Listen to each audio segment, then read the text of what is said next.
I remember this one day running up the chain lakes, and it was a kind of a warm summer day. We pull into one of the chain lakes off the river. He pulls out a giant Dog X.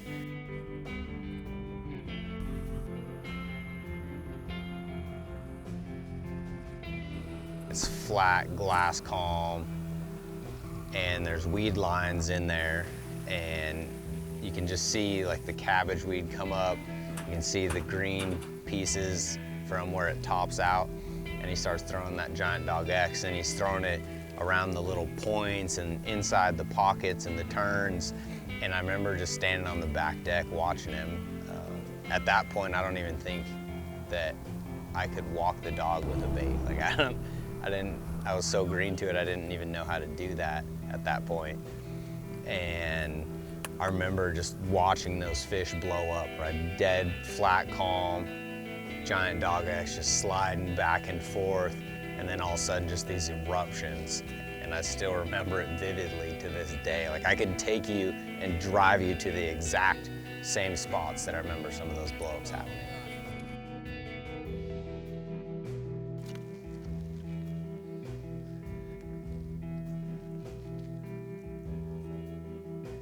When you build a fire, you start with something that is going to ignite that fire.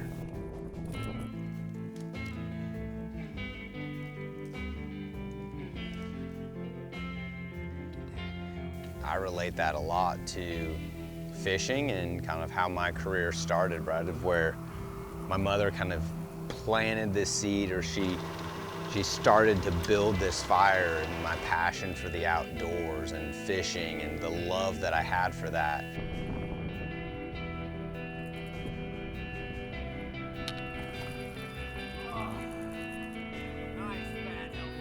I was given this gift, right, or these sticks, these building blocks, when Jeremy came into my life. And he didn't have to take me. He wasn't related to me, wasn't my mom's boyfriend. Like, he was just a family friend.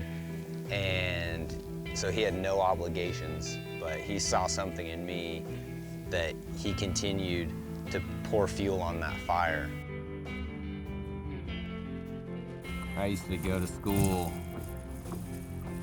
20 minutes from here, and I would go to school with my boat, and I would leave school and drive straight to the lake and fish for 3 or 4 hours, like depending on the time of the year. And I just fished till dark, go home, do homework. I wasn't very good at doing homework, but really I was doing my homework on the water.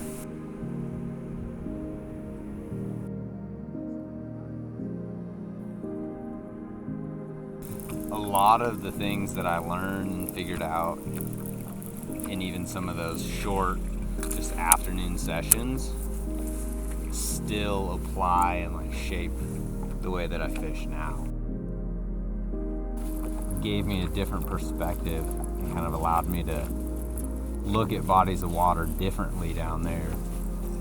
And I didn't know anybody down there, so I didn't have any outside influence. I was just fishing off of instinct.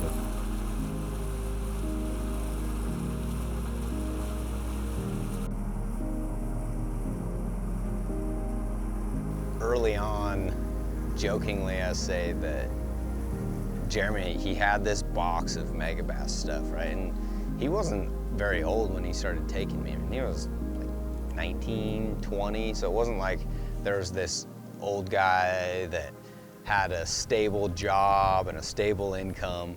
This was a guy that was just barely trying to make ends meet, taking a kid out, and I didn't have any money, so most of the time he was feeding me, he was putting fuel in the boat, but he wasn't afraid to go spend the money on the products that he thought was gonna propel him further in the sport, right? Or that was gonna catch him more fish or create more memories for us. And it was like this forbidden box, right? Because these were the lures that he had spent his hard-earned money on, and it was like, I don't think I gotta throw any of those. for years, right? Like I had to gain his trust to then be able to throw the lures that he trusted in. And he would give me like garbage bags full of tackle and old reels and old rods and line and all kinds of stuff. But I never got any of those until one day he gave me a Deep X 100. And I had seen him catch fish time and time again on this bait. And then you fast forward all the way until now, where I have this opportunity to relive that curiosity, right? Of this box has been open to me with Megabass, and I'm learning a lot of the products that I knew the names of, but I did not know the power that was within those baits.